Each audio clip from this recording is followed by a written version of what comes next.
back to Cravings Food Adventures. I'm Ahmed. I'm all dressed up today because we're going to head out later on today to a potluck held by one of my friends.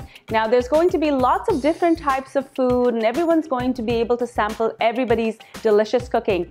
I've decided to make a slow cooker pot roast. Now this is literally going to be a pulled beef that's going to be flavored with lots of delicious Indian spices, and I'm going to serve it with some mushrooms and some fried potatoes. Everyone's going to taste a little bit of it together with everything else, and they're going to enjoy it. Before I go any further with the recipe, do make sure that you're subscribed to my channel. I upload new videos every week, so make sure that you're subscribed so you're the first to see them. Also, make sure to ring the bell, that's YouTube's new bell icon. That will notify you every time I upload a new video. Now, let's get started.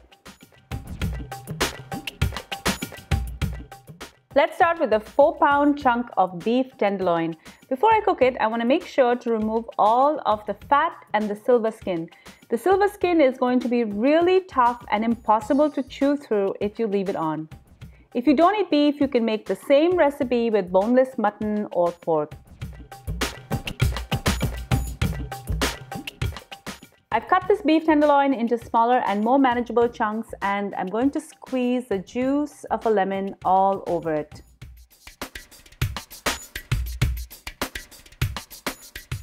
Next, I'm going to add some salt and 2 tablespoons of fresh ginger and garlic paste.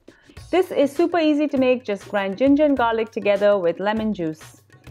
I'm also going to add some powdered spices. I've got 1 teaspoon of cumin powder, 1 teaspoon of chili powder, and a half teaspoon of turmeric.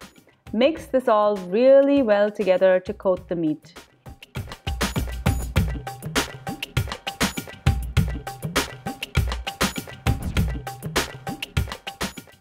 Now this is something I learned from my mom. I've got about 30 cloves here, and I'm going to prick the meat with these cloves. Now as this cooks, the cloves are going to directly transfer the flavor into the meat, and it's going to be incredible. I'm going to try and get as many of these as evenly placed as possible, and I'm going to leave this aside to marinate. Typically I like to leave this overnight in my fridge, but if you're in a rush, try to get in at least 30 minutes. I'm now ready to cook my meat. I'm going to heat the oil and saute some whole spices. I've got about 3 2-inch sticks of cinnamon, 3 Star Anise, 10 black peppercorns, and about 6 cardamoms. I'm also going to throw in some gorgeous Kashmiri chilies. These have a beautiful flavor and leach out a great color. 6 of these are going to go in. Give this a stir to ensure the spices don't burn, and add 2 cups of sliced onions. Adding some salt will help the onions sweat and then caramelize much faster.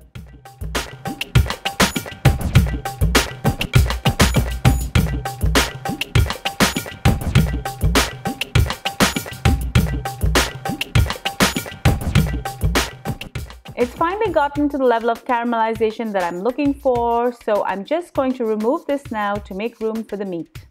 Add a little bit more oil and let's sear this meat. If your pan is not big like mine, do this in 2 batches. You really don't want to overcrowd your pan and steam your meat.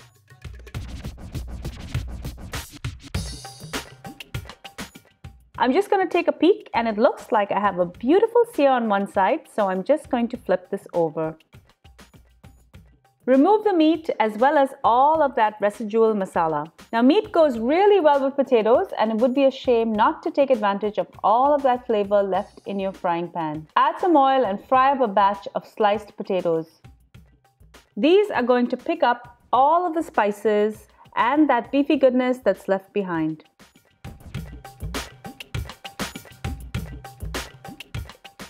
Once cooked, I'm going to store these separately and serve it with the pot roast later. Now this is the best part. This is where I get to fill up my crock pot or my slow cooker and get my 8 hours of beauty sleep before I have the most beautiful fall apart pot roast. I'm going to add all of the beef chunks, the onions, and 1 cup of beef or vegetable stock.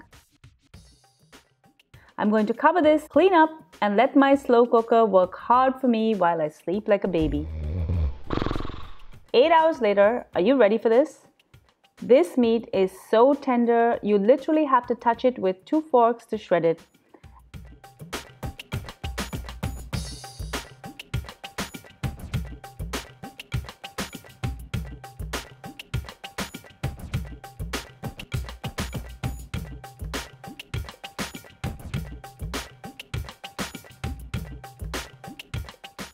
Add in some mushrooms, cover and cook for another half an hour. Or you could even just fold in sauteed mushrooms if you're in a rush. This is ready to serve. Reserve the gravy or jus and serve this on the side. Now because it's shredded, it makes a great shareable meal for something like a potluck. It's easy to eat when you know you're going to be balancing a plate and a glass. And leftovers make a great spicy pulled beef sandwich.